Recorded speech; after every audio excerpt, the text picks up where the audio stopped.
ભરૂચ તાલુકાના ભાડભૂત ગામે આવેલા સ્મશાન ગૃહમાં પાયાની સુવિધાઓના અભાવે આસપાસના અંદાજે 25 ગામોના લોકોને અંતિમ વિધિ દરમિયાન ભારે મુશ્કેલીઓનો સામનો કરવો પડી રહ્યો છે.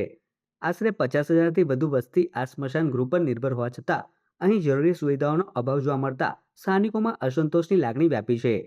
આ સ્મશાન ગૃહમાં મૃતદેહના અંતિમ સંસ્કાર માટે બનાવવામાં આવેલી ચિતાની સગડીઓ અનેક જગ્યાએ તૂટેલી અને બિસ્માર હાલતમાં જોવા મળી હતી, જેના કારણે અંતિમ વિધિ દરમિયાન મૃતકના સ્વજનોને મુશ્કેલીઓનો સામનો કરવો પડે છે. વર્ષોથી યોગ્ય મરામત ન થતા સુવિધાઓ ધીમે ધીમે ઉપયોગલાયક સ્થિતિ ગુમાવી રહી હોવાનું ગામ લોકો જણાવી રહ્યા છે. આ સ્મશાન ગૃહમાં મૃતદેહને અંતિમ સ્નાન કરવા માટે પણ પાણીની કોઈ કાયમી વ્યવસ્થા ઉપલબ્ધ નથી. પરિણામે અંતિમ વિધિ માટે આવતા પરિવારજનોને પાણી નજીકના નદી કિનારેથી લાવવું પડે છે. શોકગ્રસ્ત પરિવારો માટે આવી પરિસ્થિતિ વધુ મુશ્કેલીજનક બની રહી છે.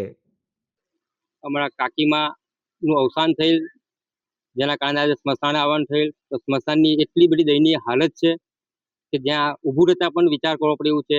જો કદાચ ત્યાં ઊભા રહીએ અને કોઈ ઉપરથી બીમ પડે કે કોલમ પડે એવી પરિસ્થિતિ છે આ સ્મશાનની, તો જેમાં મૃત્યુ કદાચ કોઈ થઈ શકે, કોઈ હાનિ થાય તો મૃત્યુ પણ થઈ શકે એવી પરિસ્થિતિ છે આ સ્મશાનની.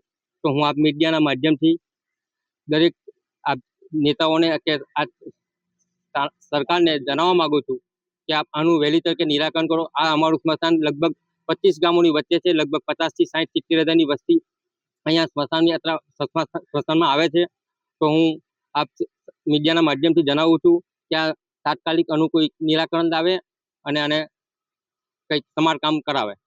સુવિધા કઈ કઈ છે અહીંયા? સુવિધા કઈ નહીં, સ્મશાનમાં કોઈ સુવિધા નથી. અને સ્મશાનમાં અત્યારે આપ જોઈ શકો છો કે જે ચિતા છે એની એક સાઈડનું સ્ટેન્ડ છે, જે ચિતા જલાવવા માટેનું સ્ટેન્ડ આવે ને એ એક સાઈડનું છે, એક સાઈડે છે જ નથી. આપ જોઈ શકો છો, આપણી રૂબરૂમાં જોઈ શકો છો.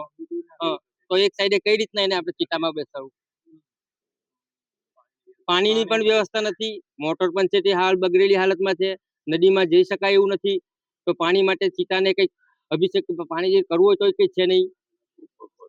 અને ઉપરના પતરા બિલકુલ છે જ નથી.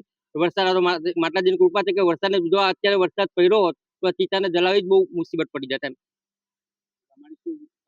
તંત્રને અમારી માંગણી છે કે આનું તાત્કાલિક નિરાકરણ કરે અને આ 25 ગામોની વચ્ચે એક સ્મશાન છે તો એને અદ્યતન સુવિધાઓ બધી ઊભી કરે એવી અમે આશા રાખીએ છીએ.